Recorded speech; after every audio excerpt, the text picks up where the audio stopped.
அந்த ஃபைனான்சியரை முன்னாடி விட்டு எல்லா வேலையும் நீதான் பின்னாடி நின்னு பாத்திருக்க. புரியலையே. நடிக்காத. உன் பணத்தை அந்த ஃபைனான்சியரை வச்சு அத்தை கிட்ட கொடுக்க வச்சிருக்க. ஓ அதுவா? ஆமா, நான் தான் கொடுத்தேன். வட்டிக்கு விடுற பிசினஸ்னா அப்படித்தான் மீனா. எல்லாத்தையும் நேரடியா பண்ண முடியாது. தெரிஞ்சவங்களுக்கு பணம் கொடுத்தா நேரடியா வசூல் பண்ணவும் முடியாது. ஓ மாமியார் என்னோட மாஸ்டரு, அதனால திரும்ப வருமானு தெரியாது. அதனால ஃபைனான்சியரை வச்சு கொடுத்தேன். இதுல என்ன இருக்கு? நீ எதுக்கு கொடுத்துருக்கேன்னு எங்களுக்கு தெரியாதா? அநியாயமா 48 லட்சம் போட்டு வச்சிருக்கிற. அவ்வளவு பணம்லாம் எங்க அம்மா வாங்கவே இல்லை. முத்து, வட்டின்னு ஒண்ணு இருக்கு இல்ல? நீ வாங்குறதுக்கு பேரு அநியாய வட்டி. அதுவும் ஒருத்தர் பின்னாடி ஒளிஞ்சு நின்னு கொடுத்திருக்க. வீட்டு பத்திரத்தையும் வாங்கி வச்சிருக்க. நான் ஒன்னும் சும்மா கொடுக்கல மீனா. ஓ மாமியார் தான் என்னை தேடி வந்து கெஞ்சினாங்க. பாவம் பார்த்து நானும் கொடுத்தேன். அதுக்கு வட்டி வாங்குறது ஒன்றும் தப்பு இல்லையே. உன் எண்ணம் பணம் வாங்குறது இல்ல, எங்க வீட்டை வாங்குறது, அதானே?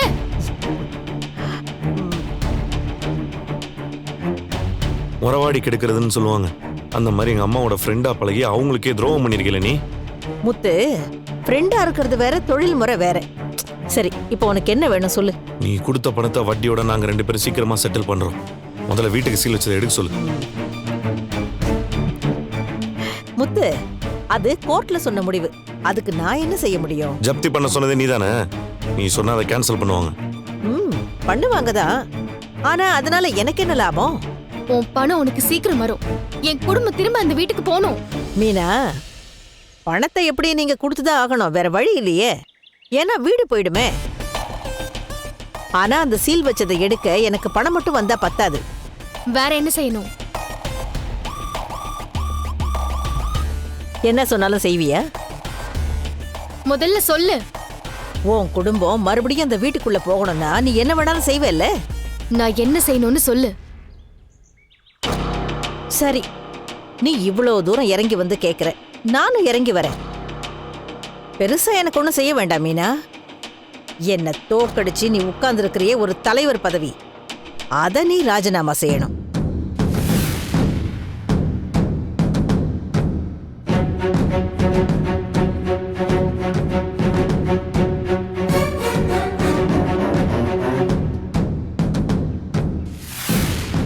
ராஜினாமா பண்ணுமா? ஆமா, இவ ராஜினாமா பண்ணிட்டா அடுத்தபடியா அதிக ஓட்டு வாங்கின நான் தானே அந்த பதவிக்கு வருவேன். திரும்பவும் யாரும் போட்டிக்கு வரப்போறதில்ல. நானே அண்ணன் போஸ்டா ஜெயிச்சிருவேனே.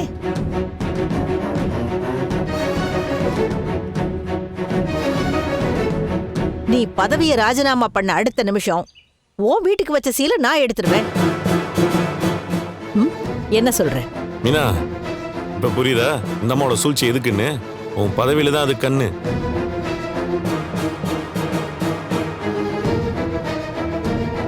மீனாவோட பதவிக்கும் எங்க வீட்டுக்கும் என்ன சம்பந்தம் இருக்குது? இவ்வளவு கீழ்த்தரமா இறங்கி மிரட்டி அந்த பதவியை வாங்க பாக்குற? உனக்கே அது அசிங்கமா இல்ல? இல்லையேப்பா, நமக்கு தேவையான ஒண்ணு கிடைக்கணும்னா என்ன வேணாலும் பண்ணலாம். அதுதான் ஏன் பாலிசி. ரொம்ப கேவலமான பாலிசி. நீ என்ன வேணாலும் நினைச்சுக்கோ.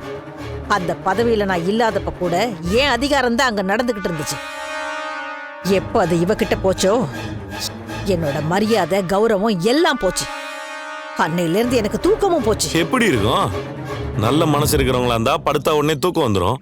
உன்ன மாதிரி மனசுல அழுக்க மூட்டை முட்டையா வச்சிருக்கவங்களுக்கெல்லாம் தூக்கம் வராது. அப்ப பதவிக்காக தான் இதெல்லாம் பண்ணிருக்கல. அதான் சொல்லிட்டேனே, என் முன்னாடி நின்னு பேச கூட தகுதி இல்லாத நீ நான் இருந்த பதவியில கால் மேல கால் போட்டு உட்கார்ந்துகிட்டு இருக்கேன். அதை என்னால பார்க்க முடியல. உன்னை பூ கட்டுறவங்களோட தலைவிங்கிறதும் தலையில தூக்கி வச்சுக்கிட்டு கொண்டாடுறதும் சச்சே, இதெல்லாம் பார்த்தாலே எனக்கு பத்திக்கிட்டு வருது.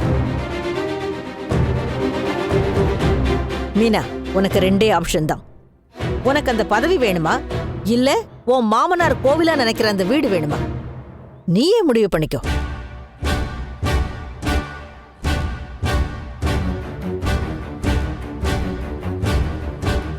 ஆப்ஷன் கொடுக்குறீங்களோ? இந்த நேரம் பார்த்து கழுத்த இருக்குன்னு சொல்லுவாங்களா மீனா, அது இதுதான். ஃபைனான்சியர் மூலமா பணத்தை கொடுத்து பின்னாடி இருந்து நரித்தனமா வேலை பார்த்தது இதுக்கு தான். உன் பதவியை வாங்குறதுக்கு. மீனா, நான் வட்டிக்கு விடுறவதான். அநியாய வட்டி தான் வாங்குறேன். ஆனா கொடுத்த வார்த்தையை மீற மாட்டேன். நீ ராஜினாமா பேப்பர்ல கையெழுத்து போட்ட உடனே வீட்ல இருக்கிற நோட்டீஸ் பேப்பரை நானே வந்து கிழிச்சு போட்டுறேன்.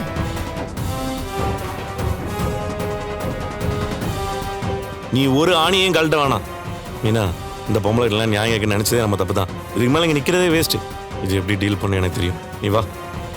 மீனா, நான் இப்பவும் சொல்றேன், நீ பதவியை விட்டு கொடுக்க எந்த நிமிஷம் முடிவெடுத்தாலும் உன் வீடு உன் கைக்கு வரும்.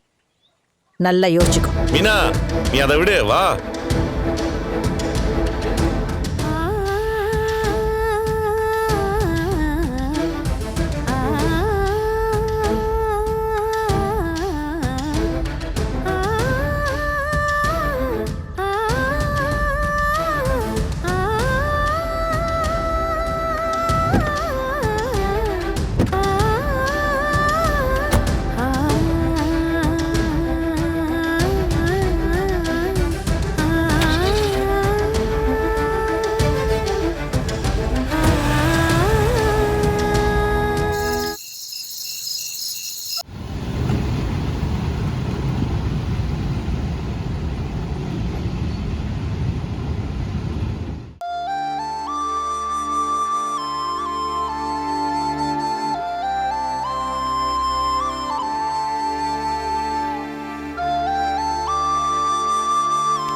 வாங்க சம்மதி அம்மா, நீங்க தூங்குறதுக்கு எல்லாமே ரெடி பண்ணிட்டேன். என்ன எல்லாம் புதுசா இருக்கு? ஆமா, உங்களுக்கு பாயில படுத்தா ஒத்துக்காம போயிடும், உடம்பு வலி வரும்ல. அதுவும் இல்லாம இங்க கொசு வேற அதிகமா இருக்கும். அதனாலதான் சத்யா இதெல்லாம் வாங்கிட்டு வந்தான்.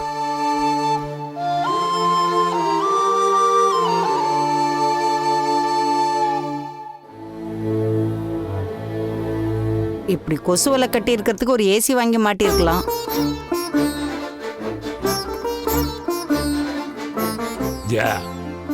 உன் பையன் தானே கடை நடத்துறான், அவங்ககிட்ட சொல்லி ஒரு ஏசி வாங்கி மாட்ட வேண்டியதானே?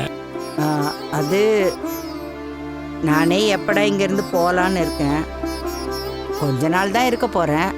அதுக்கு ஓசியில் ஏசியை கொண்டு வந்து மாட்டணுமா? சரி, அப்படி ஓசியிலே ஏசி மாட்டினாலும் அதுக்கு மாதம் கரண்ட் பில்லு எவ்வளோ வரும்னு தெரியும்ல. அதை இவங்களால கட்ட முடியுமா?